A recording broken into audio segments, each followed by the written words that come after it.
All right, let's go to the other side of the political aisle now. The Republicans had a stern response after the speech, clearly not on board with the president's stimulus plans. So we're joined now by the man largely responsible for denying the White House a single vote from the House Republicans on the stimulus plan, Minority Whip and Virginia Representative Mr. Eric Cantor. Thank you very much for joining us, Eric. Appreciate it. Good morning, Chris. So is there anything in the speech last night that you agreed with? Well, absolutely. I mean, I think that Republicans are united in the fact that we want to work with this president to try and solve the economic challenge that families are facing across this country. But the first order of business is turn our attention to what's happening here on Capitol Hill. The bottom line is we're going to be passing a bill today and see the Speaker Pelosi push through another $500 billion bill, a spending bill today, on the heels of the stimulus bill, which we know will cost over $1 trillion once interest is added. So we're at almost a rate of $2 trillion in 2 weeks. You know, we've got to start injecting some common sense here on Capitol Hill and make sure that what we're doing works.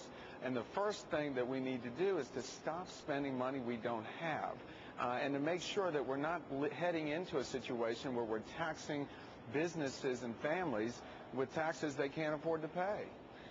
Do you have a better plan than what you've heard from the president? Well, listen, I mean, we've got to see, he talked about a lot of things in his speech last night, and the devil obviously will be in the details. And again, I think that we will work very hard responding to his request for the Republicans to bring forward our ideas. In the same fashion we did on the stimulus plan, we had a plan that all an analyst said would create twice as many jobs at half the cost. In the same light, we've got to really see the president and implore Speaker Pelosi to start allowing some accountability to take place here on Capitol Hill.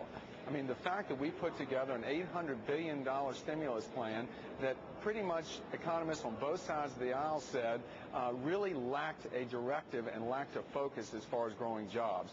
We can't afford that anymore. We've got to make sure that everything we do is aimed at returning the financial security to people that they lost and to make sure that we're striving towards that job security that they need.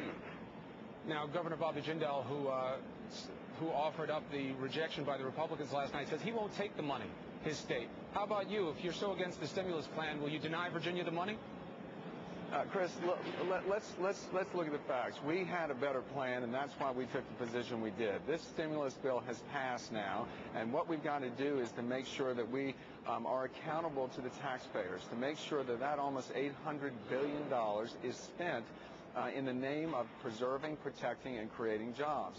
So we're going to work very hard to make sure that governors that take that money can demonstrate that it is being spent to grow the economy and not being spent on some pet project or pork barrel program that, frankly, government is all too often doing. So you'll take the money. I'll take that as that answer. Let me ask you one other quick thing. When it comes to banks, you've been in favor of giving them whatever money's requested so far. Will you keep recommending that, or are you going to cut off the supply to the banks? Well, as you know, many of us in the House voted against the second tranche of TARP because of the lack of accountability and where that money was going. And again, we can't afford to keep paying for everything.